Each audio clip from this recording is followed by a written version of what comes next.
За 5 месяцаў бягучага года ў Брэсцкай вобласці загінулі 4 дзіцяці. За аналагічны перыяд мінулага года было зафіксавана 10 падобных трагічных выпадкаў. Сёлета па зваротах аб фактах траўмавання і гібелі дзяцей следчыя Брэшчыны выязджалі 40 разоў на месцы здарэнняў. Найбольш часта траўмы станавіліся вынікам падзення. У групе рызыкі пераважна дзеці 1-2 гадоў.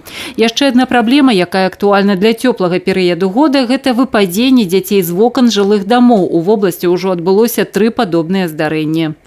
20 июня в городе Кобрине 2 малолетних детей остались без присмотра родителей. Во время отсутствия родителей 6-летний мальчик залез на подоконник, открыл окно, облокотился о москитную сетку, которая не выдержала вес его тела. В результате ребенок упал с 5-го этажа.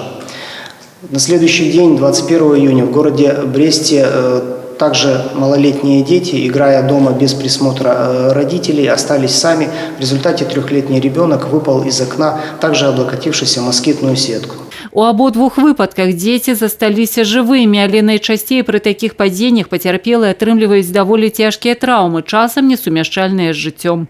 Особенно если учитывать, что многие взрослые считают, что москитная сетка – это какая-то защита. Естественно, надо четко понимать, что москитная сетка не является помехой для того, чтобы ребенок мог выпасть из окна, потому что крепление не очень сильное. Если ребенок на нее облокотится, то мы можем получить падение и, к сожалению, с комплексом достаточно серьезных травм. Тройчы следчыя вобласці выязджалі па фактах траўмавання дзяцей на гульнявых пляцоўках. У 2 выпадках дзеці пацярпелі падчас катання на арэлях.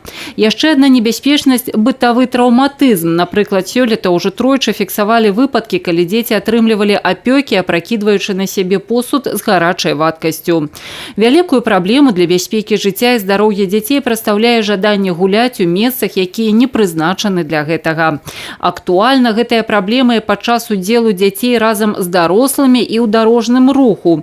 З пачатку бягучага года ўжо адбылося 22 такіх ДТЗ, у выніку якіх траўмы атрымалі 25 непаўналетніх. У параўнанні з мінулым годам назіраецца тэндэнцыя да зніжэння трагедый на дарозе з удзелам дзяцей. Але супрацоўнікі ДАІ, асабліва ў летні перыяд, працягваюць праводзіць усімагчымыя прафілактычныя акцыі. У тым ліку і вельмі цікавыя для дзяцей дзеля іх бяспекі на дарогах. Запущен творческий проект «Безопасные каникулы», в рамках которого несовершеннолетним предлагается принять участие в 3 номинациях. Девиз по безопасности дорожного движения, фотографии и создание видеоролика. Творческий проект продлится до 20 августа, и мы планируем привлечь именно внимание несовершеннолетних к проблеме дорожно-транспортного травматизма. Таксама варта тлумачыць дзецям небяспечнасць тых ці іншых дзеянняў і вучыць правілам элементарнай бяспекі. Вераніка Якавец, Александр Сівіцкі, Юрый Плінда, тэлерадыёкампанія «Брэст».